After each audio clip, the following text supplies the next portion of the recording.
up to the most powerful military nations, law enforcement agency, the Federal Bureau of Intimidation, and be able to not let them be effective in stopping this event. Yeah. Good.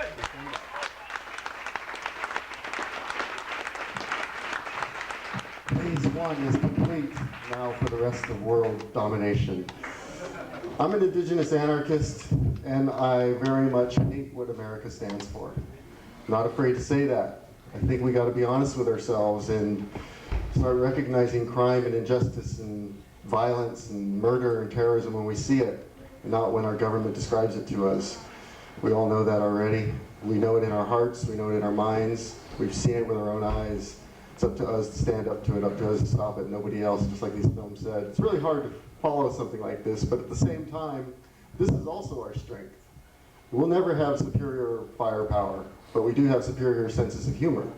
And that is one of our strongest weapons, because too often I've seen good friends of mine commit suicide, fall into depression, become addicts.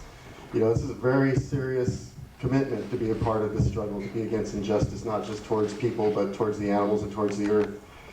It's something that we are only now beginning to realize the price. When we see good friends of ours, like Jeff Luer's friend Free, I met him in Tucson summer before he went to prison. He's one of us, he's just like you, just like our brothers, just like our sisters, just like our partners.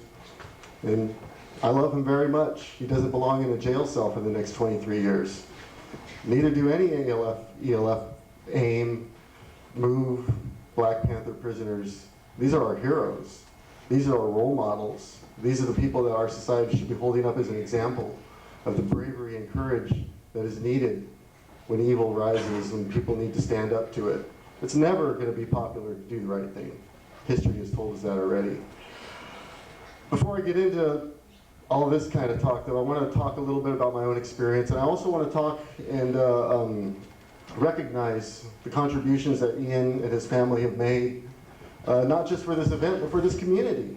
As was spoken, this is Erie, Pennsylvania. This isn't Eugene, Oregon. This isn't Syracuse, New York. This isn't, you know, wherever liberal communities, you know, still exist. This is Erie, Pennsylvania, and this has been a very big deal to this community to just bring people to talk. You know, we're not breaking the law. We're exercising the privilege and rights that these people claim to be protecting who try to stop this event. But in light of that, it's pulled off, and as was said, Ian's going to still be a part of this community. His family has long been a part of this community. And they're going to continue to be a part of this community, and just as we are going to continue to be a part of this struggle. And the repression that we suffer, whether it be being arrested, falsely charged, even imprisoned, even killed, can't intimidate us away from this sacrifice and the necessary fighting that becomes our obligation in the presence of such evil as it exists now. For me, a lot of my inspiration came from Russell Means, who, I don't know if you're still here, Russell, but before most of us were born, he was fighting the good fight that we talk about, that we wear on our t-shirts. 30 years ago, when South Dakota was legally was granting freedom to people who killed Indians, Russell and his AIM compadres went to the Custer County Courthouse and burned it to the ground. They started a movement that led to the death of over 100 members of the AIM movement. Many of them to this day are still in prison. That can't discourage us. That is the level of sacrifice that we will be forced to make. I wish I didn't have to tell you that. I wish I didn't believe that. But I know this government. I've seen what it can do to people, not just indigenous people, people in Iraq, people in Afghanistan, people in Waco, Texas, people in Ruby Ridge, people like you and me. And they're going to do it again. This is not a government that's founded on a philosophy of nonviolence. This is a government that has been established through terror and warfare. They have not won the power that they control through kindness and through democracy, but through intimidation and force. And by taking people like you and me, and if we cannot be intimidated away from speaking the truth, killing us, imprisoning us. And that is just the way it is. Once again, I wish this was not the case, but that is the world we live in. I wish that we, as members of the Animal Liberation Front and the Earth Liberation Front, were not forced to illegal actions. We were not forced to arson, property destruction. breaking laws that will result in prison sentences like Jeffrey Luer's. But in the absence of any true democracy, any true representation of the people in this country, let alone the animals and the environment, there becomes a need for taking the law into your own hands. Once again, this is what history tells us. This isn't what we've decided for ourselves. No true revolution or revolutionary wakes up in the morning and decides to take up arms. That decision is one made after years of sacrifice, after years of putting people in front of the police lines, protests. Look at the history of the African National Congress and the anti-apartheid movement in South Africa. They tried the approach that our government tells us we should adhere to. They tried nonviolence. They tried protests, strikes, walkouts. They were met with violence. Nelson Mandela himself said, "It is not the oppressed who determine the method of resistance, it is the oppressor." This is the world we live in. Who are they to call us terrorists? Who are the FBI agents sitting outside and possibly inside this room to call us criminals? Those of us, if you were here earlier and you heard of the victories that have been accomplished through the SHAC campaign, and I'm going to talk more about the victories that we've accomplished through the Animal Liberation Front and direct action groups like the Hunt Saboteurs, Sea Shepherd Society, Earth First, all of which have been achieved without the loss of any human life on our part. I wish I could say the same for the opposition, but unfortunately there's been people like David Chain, Mike Hill, Barry Horn, people that have given their lives unwillingly for this struggle.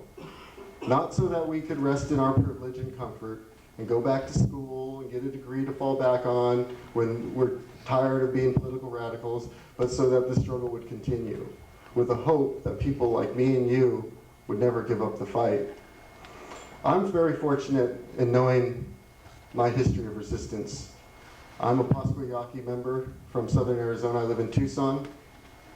And the reason I live in Tucson and not in our homeland of northern Mexico is because until 1917, the government of Mexico waged a war of genocide against our people. My great-grandmother was forced to walk to Arizona, leaving her 2 children behind, because any Yaqui who was seen or captured by the Mexican military was deported if they were lucky, sold into slavery if they were lucky, and if they were unlucky, just killed. They used to hang us from barbed wire, from telegraph poles. They used to bury our heads up to our necks and have the cavalry horses run over us. They would take our children by the legs, slam their heads up against the base of cottonwood trees in the military plazas in Hermosillo, just a few hours south of Tucson. Up until 1910, you could buy a Yaqui Indian at the Los Angeles market. We were known to be good workers in the mines and in the households. It was part of a campaign that the Mexican government described as assimilation. They knew that our spirit would never be broken. They knew, as is the case with all indigenous resistance, that it cannot be broken. We are part of the life cycle. We are part of nature. We are organic matter, and we resist just like all plants and animals resist to their destruction. Knowing that they sold us into slavery, they would give our children away to Mexican soldiers, give our women away to Mexican families, with a knowledge of knowing that as they assimilated into the larger Mexican culture, that their identity and knowledge of themselves, their own culture and traditions would disappear. They'd become Mexicans. They failed. And I was very fortunate when I was on the run from the FBI. I'll get to this story later, but I spent those years on the Pascua Yaqui reservation with the last traditional spiritual elder of our people, in Anselmo Valencia. He was raised since childhood to be a leader of the people. And he told me what it meant to be a warrior. He told me what it meant to be a member of our warrior society, the Wiko Yaora, which means the law of the bow. And when you join the Wiko Yaora, he told me that you are held to task. You are told and asked, why would you want to be a member of a society that can only guarantee you death? Because our obligation, I'm told, is to always defend the people, the culture, and the land at all costs. In the ceremony when we were inducted into the Warrior Society, we are told to expect nothing in return for our services. We are told that when there is food, you will be the last to eat. When it is cold, you will be the last one to receive a blanket. When you die, don't expect any funeral. Your bones will probably just be out there in the desert somewhere, rotting, and the coyotes will eat you. That's all we can expect. That's all that I was told to expect as a warrior. That's the hard truth. The